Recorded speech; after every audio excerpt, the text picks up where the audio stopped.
Hawak ko ang dapit, hawak ko ang dapit sa bawat galaw ko. Galaw ko, galaw mo. Galaw mo. Galaw ko.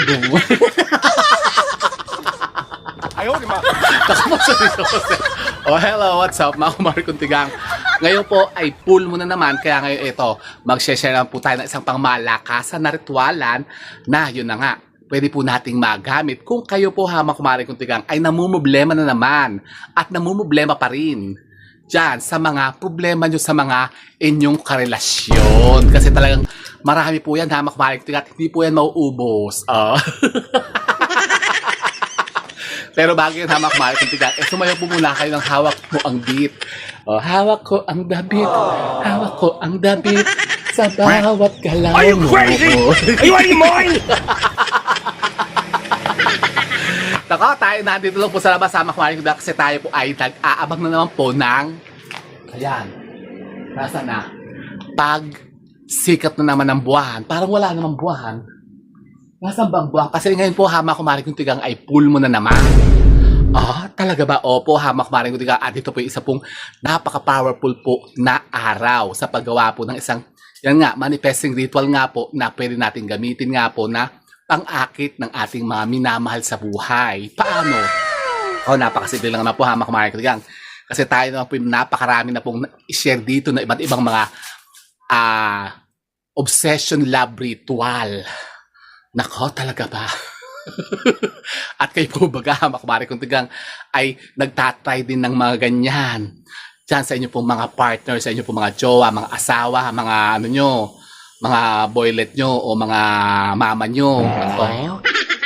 Pues, kung halimbawa nga kayo po yung namumblema din sa mga ganyang mga, yan, mga ganyang problema ng relasyon, ito po makumari kong tigang, isa pong napakainam na manifesting ritual, obsession love ritual po ito, hamak bahay na pwede nyo pong gawin ngayong pool mo. Pero kung halimbawa, hoy! Impacto talaga itong si lumayas ka nga dyan. Tignan mo yung aking doon, sinisira nyo ang lamang ko.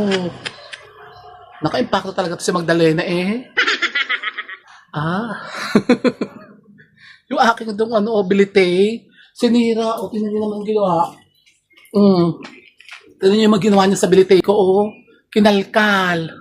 Yung aking dwarf na bilite. Naka-impacto kang Magdalena ka kay kakapunin kita dyan Visit ka talaga. Tignan mo yung mga buto ng pata dito. Ito pa ikinalad yung buto ng pata mo ningat-gat mo kanina. So paano ba yan? Nako, napakasimple lang naman po. At ito nga po pwede nga natin gawin ngayon pong full moon. Pero kung halimbawa nga, yun. Siguro yung nasampigan naman ng mga pusa, aling king na siya. Kasi pumupunta sa teritoryo ng mga pusa, siya naman po yung sinasampigan doon lagi. Ayun. Bas-bas lang yung mukha niya. Kasi lagi siya sinasampigan ni Doña Claudia, si Magdalena. Kasi sabi ko sa niya, dito lang ang teritoryo niya. Dito lang, sa part na to. Huwag siya pupunta sa likod kasi teritoryo ng mga pusa doon sa likod. Yung makulit. Nakikipaglandian, chismisan doon, nakikipagmarites. Sa mga pusa, hindi naman siya, doon, hindi naman siya welcome doon. Ayaw naman sa kanya ng mga pusa. Kasi mga supladak si mga pusa doon. Ayun, siguro nasampigan na naman. Nako po, Sir Joseph. So, ito na nga. Kung halimbawa ito na po'y mamimiss nyo naman pong gawin ngayon pong full moon na ito ng May. Kasi ngayon po ay full moon, hamak kumari ko. Ano ba yun? Ano yun? Naku, ayun ata yung basura, Gabi. Basura ba yan? Bakit hindi nagyayaw-yaw yung itapon ng basura mo? Ano ba yan? Ang ingay ano ba to? Delivery? May delivery ata. Kanino kaya itong, ano ba to? JNT? Ang laki ang laki ng truck. So yun na nga po hamak kumari. Kung ito nga po yung mamimiss nyo naman pong gawin ngayong full moon ngayon pong May, pwede po itong gawin sa mga susunod naman pong full moon. O tuwing Biyernes po hamak kumari kutigang. Tuwing araw ng Biyernes, pwede nyo po itong gawin hamak kumari kutigang. Sa inyong mga tahanan. Ganito po, gabi po. Mga around 6:30 hanggang 11:30 ng gabi. Pwede nyo po itong Ay, ikaw impacto ka, lumayas ka dyan Ako yung mongkong bus. Ang daming interaction ha, mga kamaring tigan. Ini-interrupt tayo. So, ganito. Ito po pwede nyo pong gawin tuwing araw ng Biyernes din o tuwing full moon. So, ganito. Paano ba ang pagganap nito? Tayo po may gagamitin po dito isang kasangkapan na napakalakas talaga na makahikayat at makaakit o makapanghalin na nga ng yung mga crush natin. Crush. Yung mga mahal natin sa buhay, yung mga bawang partner natin, loved ones natin, yung mga papa natin, mga mama natin, na medyo tinatabangan na at medyo parang naghahanap na ng iba o parang nawawala na ng gana sa inyo. Eh bakit naman? Kasi baka naman kayo hamak marikutigang, ay hindi naman ako nagpapaganda man lamang, hindi naman kayo nag-aayos-ayos, magpa-parlor naman kayo, magpaspa naman kayo, magpa-revand. Ah, leche. Pues ganito, tayo po'y gagamit kasi dito ng isang pangmalaka na sangkap na pwede po nating, yun na nga, maging pang-boost ng sinasabing niyang love. Talaga ba? Ano? Paano? Love.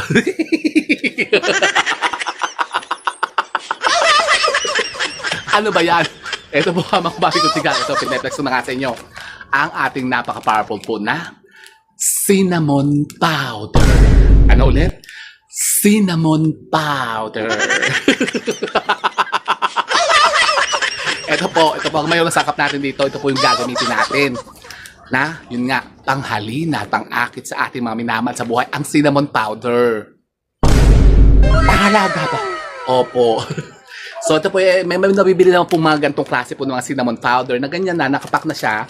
Nakarepack na siyang ganyan. Pero, pwede naman po yung mga nabibili naman po sa palengke kung hindi naman po kayo makakabili ng ganito kasi medyo, ano to mga pang nakaka-LL lang po ito, yung mga gantong klase. Opo, kasi yung mga pwede naman kayo bumili ng mga tig 10 piso lang sa palengke. Yung mga tingi-tingi baga. Kasi pero kung kayo yung makakabili ng mga ganito, yung kung kayo talagang mga nakaka-LL o yung McCormick. McCormick talaga ang ano niya, si cinnamon. Ah, ito ang ginagamit ko. Ha, hello, excuse me. Ito ang ginagamit ko, itong brand ko. McCormick, cinnamon grounds. Talaga ba ito? So, ganito po. Pagkatapos, ang gagawin natin, kayo po'y kukuha lamang po ng ganito. Ito, gagawin nyo na hamak, Maring Kutigang. Kumuha kayo ng kapirasong papel. So, ito po yung ganyan, kahit ganyan kalaki lang po. Pagkatapos, may nakita kayo mga nakasulat-sulat dyan. Ano ba yung nakasulat-sulat dyan?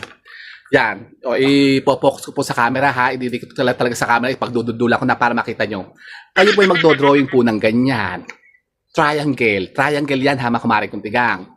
Iano ko na lang yan, i-reverse ko na lang yan para yung sulat niya mabasa nyo. So, dun sa loob ng triangle na yan, ganyan, triangle, isusulat nyo dyan yung pangalan ng asawa nyo o yung mama nyo o yung partner nyo o yung loved ones nyo o yung mga crush nyo. Talagang ano yung mukha ko sa camera? Teka, lalayo-layo ako. Nakita nyo yung mga pores.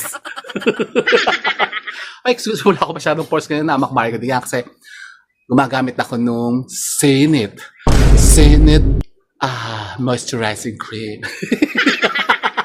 So, yan, ganyan. Yan, susulat nyo yung pangalan ng lalaki nyo o yung babae nyo dyan sa gitna ng triangle. Katulad niya, ang nilagay ko dyan, Rico Mori. Kunyari, ako yung lalaki. Rico Mori. Tapos, yung halimbawa, dito sa labas naman, isusulat nyo na pa yung pangalan po ninyo. Halimbawa, ano ba pangalan nyo? Yan, nakalagay dyan, Petra.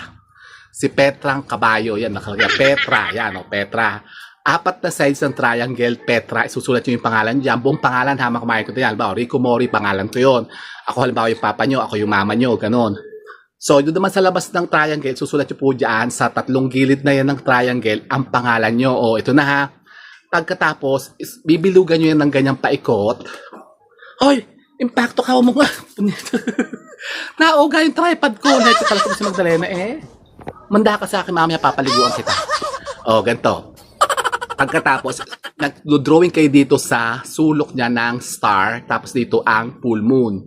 O, full moon po yan na, hindi po yan santol. Bilog. Full moon, moon at saka star. Susulat po dyan do drawing nyo. Dyan po sa tabi po ng ating bilog. Na may triangle, may pangalan ng papa nyo, mama nyo sa gitna, at yung pangalan nyo dito. Kayo na gumagawa. Kayo na nang aakit. Pagkatapos po, hamak kumari kuntigang, ito po ay bibilugan natin ikukulong po natin siya sa circle na ganyan, bilog. Yung pangalan nyo, yung pangalan niya, at yung triangle. Pagkatapos magdodrawing kayo dito ng stars at ng moon. Moon po yan, hamak mari kuntigang, full moon yan, diyan santol. Kasi full moon nga ngayon. So ganyan, pagkatapos anong gagawin natin dito? Tayo po hamak mari kuntigang ay kukuha lamang po ng ating laway. Laway, paano? Abay, kukulit kayo ng laway nyo sa bunganga nyo. O dudura kayo, tapos lalagyan nyo to ng laway, papahiran nyo to ng laway, sa madaling salita. Ganun, kukalma kayo, ganyan. O, papahidan nyo yung ganyan, yung pangalan ng jowa nyo. Yan. Papahidan nyo ng laway, ha, laway, kunyari ganyan. O, laway, yung papahidan nyo yung pangalan ng jowa nyo doon sa gitna. Ba, yan, si Rico Mori. Lapahidan yung ganyan. Pahidan nyo, damihan nyo. Ganun. Punuin nyo ng laway nyo. So, ganyan. Pagkatapos, kunin po natin ang ating cinnamon powder. So, ito po yun. Kahit naman po yung mga natitingi-tingi na nabibili sa palengke, pwede po yun. Kahit mga tig 10 piso, bumili na kayo nun.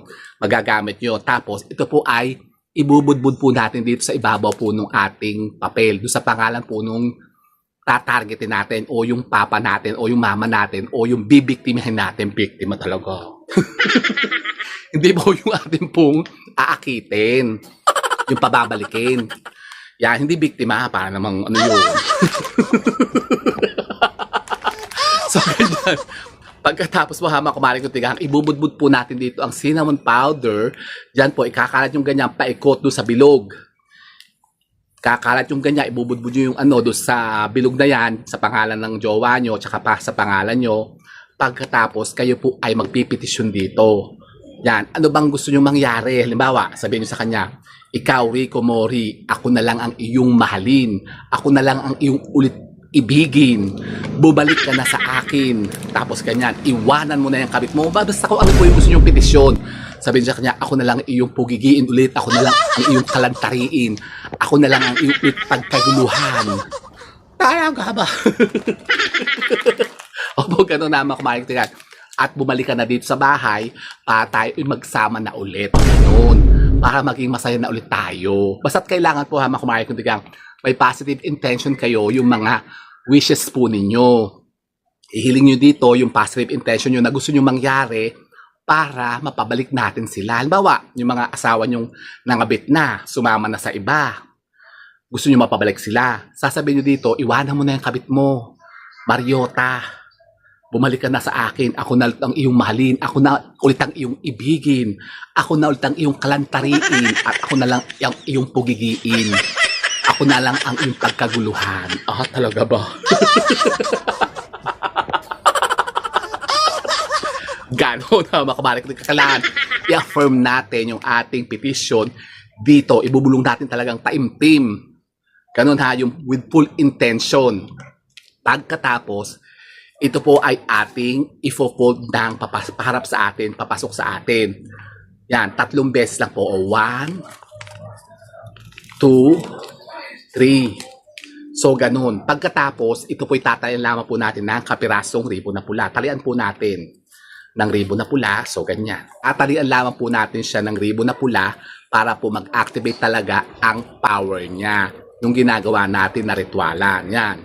Riribunan natin siyang ganyan. Kahit po naman yung mga ordinaryong tali lang, basta't kulay pula. Pwede po yung mga yarn o mga sinulid, mga pisi na kulay pula. Ha, so, eto na po siya. Pagkatapos, anong gagawin natin dito? Ito po ha, makumari kung tigang ay ilalagay lamang po natin sa ilalim ng ating unan for 7 days. 7 consecutive days mula ngayon. Ito po, gawin nyo ito ngayong gabi ha. Pwede nyo pang gawin ito kung mayroon kayong mga cinnamon dyan. Gawin nyo na po ito. Tapos, ito po ilalagay po natin sa ating mga una sa ilalim po ng ating higaan. Ito po itutulugan po natin ng 7 araw. Pagkatapos ng 7 araw, ito po ay ating susunugin. I-burn natin to. Tapos yung abo niya ay lalagay natin sa halaman. Sa lupa, ibabaw natin. Sa paso, pwede po yun. At yan, abangan nyo. Intayin nyo hamakumari kung tigang kung ano magiging manifestation nito sa inyo nung ginawa natin ritualan o yung petisyon ninyo. Ah, ganun pala.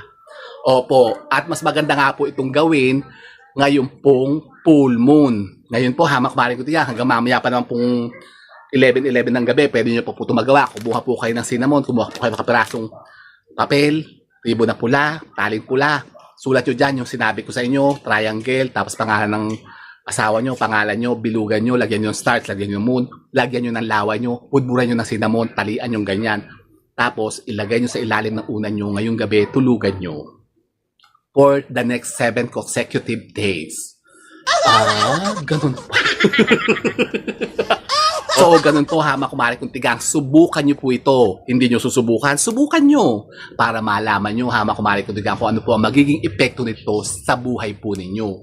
Kasi kung yun na nga, kung halimbawa ang mga asawa nga po ninyo, mga partner nga po ninyo, nawawalan na nga ng gana sa inyo, nawawalan na ng amor sa inyo, parang yun na nga, tinatabangan na. Para maboost natin ulit ang kanilang love. Pabalikin natin sila. Boost natin yung mga yung spell na yan para sila po bumalik sa atin. Talaga ba? Opo, ha, mga kumare ko tigang. So, ito, gawin nyo ito ngayong full moon, ha, mga kumare ko tigang. Pero sabi ko kasi nyo, kung ito nga po yung mamimiss nyo ngayong gabi, ngayong full moon, sa susunod naman po mga full moon, pwede nyo po itong gawin. Yan. Gawin nyo to, ha, mga kumare ko tigang, at malalaman nyo kung anong magiging epekto nito sa inyo. Talaga ba? Opo, ha, mga kumare ko tigang. So yun po mga kumare sana may napod ng mga bagong idea at kaalaman sa pag-akit ng mga bagong kaswertihan. And with that mga kumare keep safe and God bless. Thank you for watching and don't forget to subscribe my channel. I know you like it. Bye mga kumare at aabangan pa po ang full moon kasi ha, nasa na ba? Kasi ako may gagawin pa nga po mamayang isang ritualan pa. Ang mga nagpapagawa sa atin ng ritualan. Kasi gagawin ko nga po ngayon yung mga naka-line up natin ng mga or ritual, yung mga obsession love ritual, yung mga ibang request na ritual sa atin. So, gagawin natin ngayong gabi kasi full moon po ngayon. Kaya parang wala pa nga yung full moon. Ako na tayo full moon na yan. Siya, sige na, makamarin ko tigang at ako'y magre-ready na dito para sa ritualan ko. So, go. Bye.